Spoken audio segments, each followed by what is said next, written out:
Naples 2, Sarasota Paradise nil. Paradise belongs to Naples. FC Naples picks up another 3 points in the league in the battle for Paradise.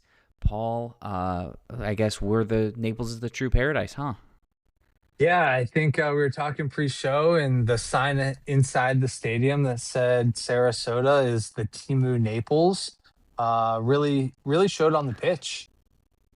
Yes, yes. I think in multiple ways, right? That was a pretty legendary sign, sitting right above the tunnel there. But yeah, both in physical form, I'd say, between Naples and Sarasota, and then on the pitch as well. I think Sarasota kind of seemed like the Timu version of FC Naples on Saturday night. Yeah, how was the environment? I'm here in South Florida for a conference. Unfortunately, on the wrong coast, wasn't able to make it over. Super bummed about that. But I was curious with the fan atmosphere. Was there a Sarasota representation, or was it mostly dominated by the Naples crowd? I did not see anyone from Sarasota there.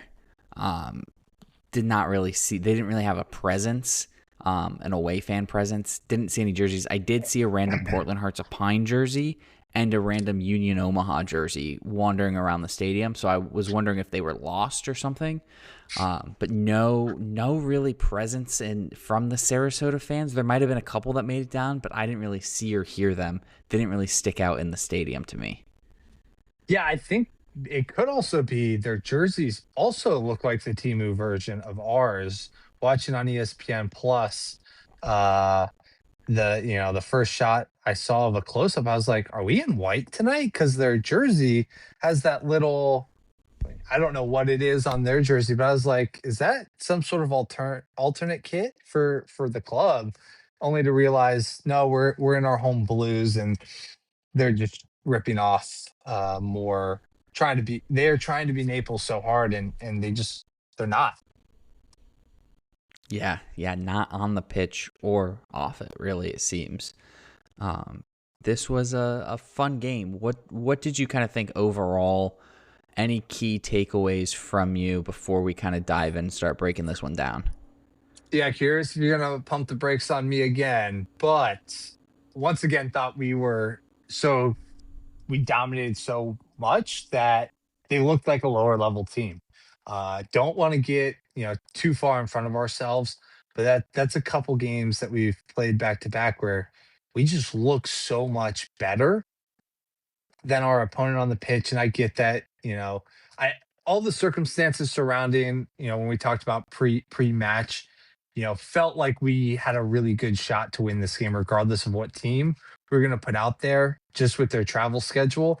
And for the sake of Sarasota Paradise fans, who I'm sure listen to the show because they are looking for a new team, maybe a new city to live in, there could be some hope that they are better than the performance they put on their Saturday. But maybe it's just us, and we make teams look really poor. Yeah, they had a couple chances. I think the biggest chance they had ended up going in the side netting, but the thing for them was just they didn't seem to have a lot of teeth going forward. I think possession was just about 50-50 on the night. Taking a look at like the total shots and stuff, we outshot them. We had better success rate up top, obviously scoring 2 goals, but it was one of those where anytime they did have a shot, it was from distance and wide, or it was kind of hitting us on the break, which was due to us giving the ball away. So it was more so us inflicting our own pain versus them creating a chance from something. That was kind of my key takeaway. And we did see kind of a rotated squad, not as much as we had originally thought. We saw Ian Cerro come in and get the start, and Oso also getting the start in the midfield with no Garcia, who ended up coming on, and no Farine. Farine was not in the matchday squad, so hoping that's just a rest thing where they gave him the night off, and we get to see him at full force on Wednesday. Do you But do no you Farine think in that this. do you think that Farine decision was something from management saying we want him 100% on Wednesday night, and we don't want you to be tempted, Coach Poland, that if this game is close, we're tied late, we're up, down a goal late. We don't even want to give you the option to put Farine in because he's so crucial to Wednesday's match. Do you think that could have been a situation? No, I feel like it was more so just, hey, we're gonna give you the night off. We don't need you tonight. We want you 100% for Wednesday, and then we're gonna need you again on Sunday when we take on Portland on the road. Kind of, we've got a deep enough squad. It was funny though to see him left off of the squad, and we did have two goalkeepers on the bench just in case, with both Fitzgerald and Grant on the bench. But yeah, interesting not to see him at all in the squad. But I guess they really back these guys who were in the squad, and they proved, I think, their point and got the job done. Yeah, and I thought your preview coming in, you mentioned something that I noticed and it gave me solace. They had a lot of they had several opportunities where they worked the ball deep into our territory and then just kind of launched it from 30 yards. Like not Yep. really a plan, kind of just like we've had the ball too long. We're just gonna put a shot on and hope that it hits something or something crazy happens. And it, there were just multiple times where I was like, oh, they're gonna get that. They're gonna get a goal here. Like they have the possession, they have the numbers, and then shot from outside of the right corner box. You're like, what are you doing there? Um, so I think and ultimately that speaks to the back line that we have. And I think I mentioned I wanted to see the clean sheet, and that's what we saw on Saturday. Yeah, it was interesting to see. Like you said, it was a lot of not like they didn't really create anything other than it was a couple movements in the middle. Okay, they're taking us on, and then there's a shot, and it goes so far wide.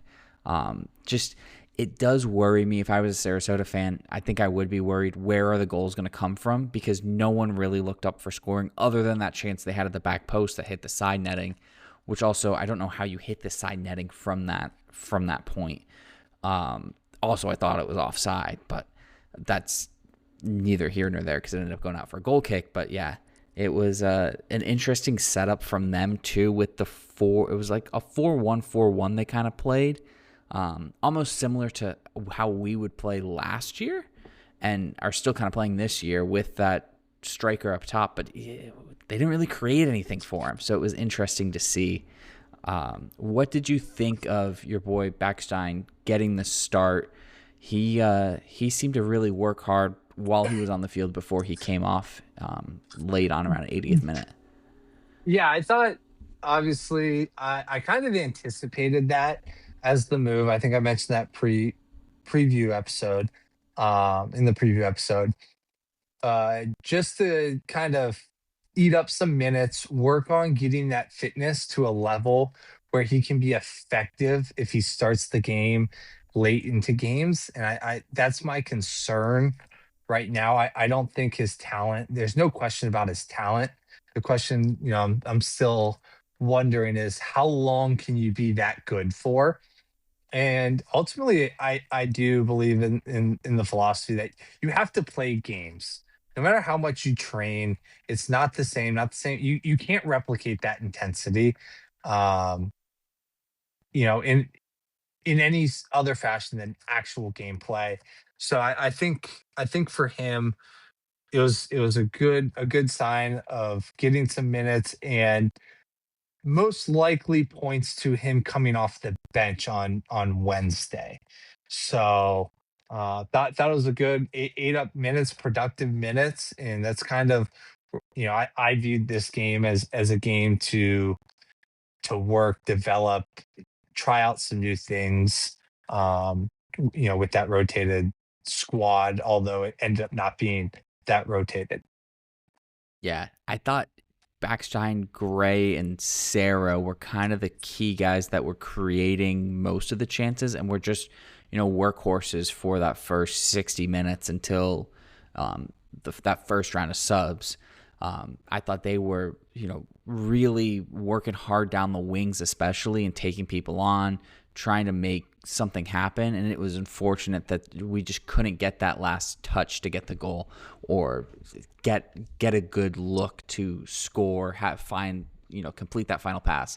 I thought they were all working really hard, and it was good to see. And it's like, okay, if these guys are coming off the bench, mainly Sarah and Backstein, because I think Gray's kind of our proven starter now, we'll get more productivity out of them when they're coming off the bench and facing, a tired back line. I would not want to have to deal with them for the last 30, 20 minutes of a game when I'm already tired if I was a defender. Mhm. I thought all of those guys worked really hard. And then we saw with the substitutions with Garcia coming on right around 60th minute. That's what I had originally thought too. I think in the preview pod was we'll see a pretty big squad rotation around the 60th minute. We only saw Cisneros and Garcia come on at that point. We did see Strumeyer and Gay both start. Strumeyer came off with an injury right before halftime, which hopefully he's okay and he can be back on the bench. And then Glasser coming on, I think a little early. I think that might have been the other sub right around the 60th minute there. But Garcia then, he was the difference in this game, I think, once he did come on. I mean, clearly he scored 2 goals. Yeah, I was gonna say that's about as obvious of a take as we've probably ever had on this show. That yes, I would agree. Garcia was a difference maker last night. And I think once he came on too, you could see him, and I think that was the first goal, was him and Kevin O'Connor seemed to have kind of developed a relationship there where they work so well together in the midfield. Just, playing 1-2 passes. That was the goal. I think it was a flick on from O'Connor that hit their defender and took a great bounce to Garcia, and he's able to bury it, which is a great clinical finish. And it's one of those, I go back to still that first episode we did of where are these goals going to come from, and we've proven now, okay, Garcia can score. He can create chances, and we don't really have to worry about that. Yeah, I think, and again, it's early. It's a long season. The team seems to be at a really good point, and how long can we keep up this momentum? And teams can do it all year long, and that's kind of the hope that if we play at this level, we're going to be doing episodes through October. A long season is in our future if we keep playing this way. Because my guess is we aren't. The teams that we have just beaten aren't as bad as their record or as bad as their performance looks, and we've got to start looking and saying, is Naples that good? We are sitting top of the table, albeit Omaha has a game in hand, 1 point behind. You know, uh, a lot of reasons to be optimistic. I would say so. And it was very similar to how we started last season, just with so many home games coming so quickly. It's important if you can win your home games and get a point on the road. I think that's huge. That's all you can ask for. And I think seeing us continue to churn out these wins at home, whether it be a gritty 1-0 win or a comfortable 2-0 win, even though we did leave it a little late, not scoring until the 68th minute. It felt a little late. But if we can keep churning out those wins at home, I think that's going to be huge. And then just building up that, getting a head start against everybody else, building up these points. So if we do happen to hit a slump like we did last season in June, July, in those dog days of summer, and we start to struggle a little bit, like it's okay. We've kind of built up a cushion to protect that. Obviously, we hope that doesn't happen and we can avoid that slump this year, but it's a long season, like you mentioned. Like we hope to be playing through the end of October, maybe even into November. I don't know when the championship game's scheduled for, but it's a long season. There's a lot more soccer to be played, and we still have a lot to figure out. And I think all these other teams are still trying to figure stuff out. Yeah, and there's going to be a stretch, and I think there's going to be a period of time that we're going to have back-to-back road games or some sort of situation that Sarasota had this match week. We're going to be in a similar boat, and we're gonna have to figure out how we're gonna how we're gonna overcome that. For example, in July, we're going to New York for a Wednesday match, coming back for a Saturday game against the Rowdies. And then luckily that's that is a USL Cup game. And then we have to go the following week to Madison on the road. So there are and then we come back a week later to for the rematch with Sarasota. So four straight road games. Is there a possibility that there's going to be a point in the season where we're dropping points on consecutive nights? Probably. In nights like last night and in the match before are so imperative to win games at home that you're supposed to win to have the success that you hope to have.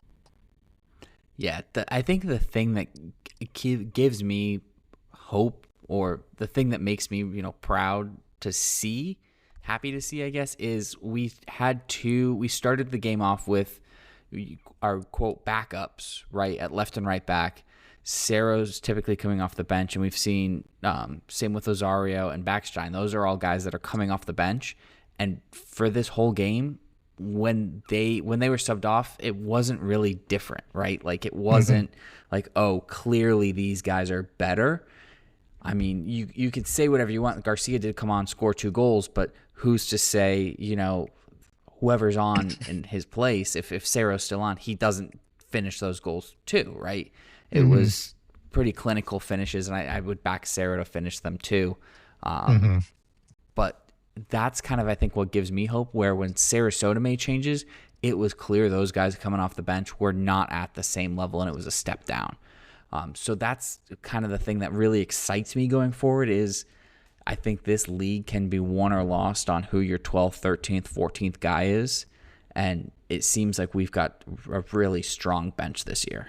Do you think our bench is better this year compared to last year? I would say so. I think it is. Or maybe our starting 11 is just that much better because we did see Cerro, I think, start a lot last year. And I Mhm. think he could easily start in this team as well. But I think our starting 11 has almost stepped up too from last season with, our reinforcements in the back line. I think you call that even because I think Dangler, it was so good back there. Um, Dangler and Evans were such yeah. a was it was concerning when they left, but we've said the praises to Poland a lot over the last year and Hmm. some change. There's got to be some praise for the ownership group in the fact that in conversations in the offseason, they were so confident about losing those guys that it made you wonder Hmm. who do they have coming in that they're Yeah. that confident that replacing those two guys that they're not concerned that those two guys are leaving, and they really weren't all that concerned Henderlong was leaving, which posed a lot of questions in the media that covers the league, like where goals going to come from. And once again, they had a plan and how involved Poland. I'm sure Matt Poland's very involved in that. He's obviously got an eye for undervalued players. And I think, over the next couple of years, we're going to see FC Naples as a team that almost becomes a farm system for the championship. And we're going to see guys playing a year, maybe two for the club, and then going on to bigger, bigger leagues uh, just because they know how to define the guys that have the right tangible skills and know how to bring it out of them. And we've seen it both years. Yeah, like just to say to talk back to your point about finding, underrated talent. If we look at Chris Garcia, who scored 2 goals, he scored 3 goals this season. He's also had 3 assists. And you look at his Hmm. season last year with Madison, that's in 7 games. If you look at Hmm. his season last year with Madison, I thought he was good with Madison last year. He had 1 goal, 1 assist. So he's already, tripled his goals and assist total from the prior year. And I don't think he's alone necessarily in that. Like if we look at Master Antonio, he was good for AV Alta last year. I think he's been better he's really stepped up again with us this year. So it has been really cool to see these guys coming in, stepping right up, and really making a name for themselves here in Naples. Yeah, do you think Madison was, after that stat line was like, "Ah, we're fine seeing that guy go." And do you think right about now they're like, "Yeah, we should have matched the offer." Maybe, but then they come down and beat us 1-0. So Yeah, I tough, don't, I tough, don't know. tough. Tough. Because they do seem to have a pretty good team. It's still so early. They've played 3 games, have 6 points. They lost to Omaha the weekend. The league, the scheduling's just crazy with this league, isn't it? Yeah, I did not. They were so far down the table when I did my quick glance.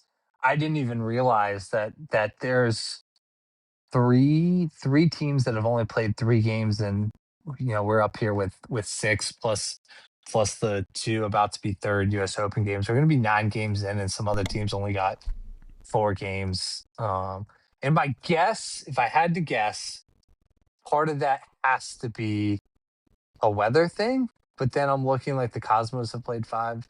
A lot of teams with 4. So my guess is it's a weather thing. Some of these areas. Yeah. Um, I did in my travels down here, I did run into some folks from Spokane. So of course I had to ask, have you been to a game? And they had been to a Spokane Velocity game. They weren't too they admitted they weren't big soccer fans, but the games were fun. However, it is 35 degrees and raining. It was 35 degrees and raining when they flew down. So there is probably something where we are blessed that we could play year round. But some might say that summer is not the ideal time. June, July, those games are going to be really tough. Um, Very tough for both sides. Yes. I mean, Saturday night, it was absolutely beautiful outside. Just another great night weather wise. Couldn't ask for a better night. I mean, maybe a little cooler, but breeze was blowing. It was great. So I can definitely see why we have so many home games, in March and April because it's 34 degrees and raining in Spokane. I will get back on the train with you saying I know there's people at the USL League One office that listen to the show. We saw the Instagram post this week. We know you listen to the show. Please, please, please, next year, 7:30 kickoffs. I can't watch these games on ESPN Plus. The first 15 to 20 minutes, you can only see like the final that middle third is just blinding. We Yeah. need the 7:30 start time. Need it. It was rough. I forgot my son. I left my sunglasses in the car. I thought you So said it you was a left your son rough. in your car. That would have been a much I did worse. not leave my son in the car. He enjoyed the game and he now yells goal when they score and then yells lights on, lights off because they turn the lights on and off to celebrate the goal. So he loves it. That's awesome. His Uh first words, goal. first Obviously not his first, probably not Not his his first first real words, words, but but good, good early words to have in the vocabulary. yes, yes. So looking ahead now, we'll come out with a full preview podcast, I think, for the Orlando City match in the Open Cup later this week. But that one is on Wednesday, 7 p.m. kickoff. Um, just quick thoughts on that before we go. Yeah, my biggest gripe with this conference. Not only have I missed 2 Forest games that I so much enjoy going to the South Florida supporters group to watch Forest play, wasn't able to make the Naples game last night, and the morning I fly out, the schedule uh, is when we are playing the U.S. Open Cup game. Had I known before I booked, before the business pays for the trip down, I probably would have said I'm flying back Thursday, so I can go be in Naples for that game. I so unbelievably excited and so unbelievably bummed that I'm probably going to have to watch this on an airplane. Hoping that they get have CBSN on the airplane. My guess is they won't. Um, so I'm going to send out my classic no spoilers text and maybe try to watch it on my layover. Um, yeah, what I I don't think we can say enough how cool of a moment for Naples as a city, as a club, is this game. Yeah, just huge. And I watched Orlando City. They played Columbus. We're recording this on Sunday night, the 12th. They had just wrapped up Columbus right before we started recording. They drew 1-1. Both of their center backs actually went off with injury, and I think the keeper might have broken his finger and played through it.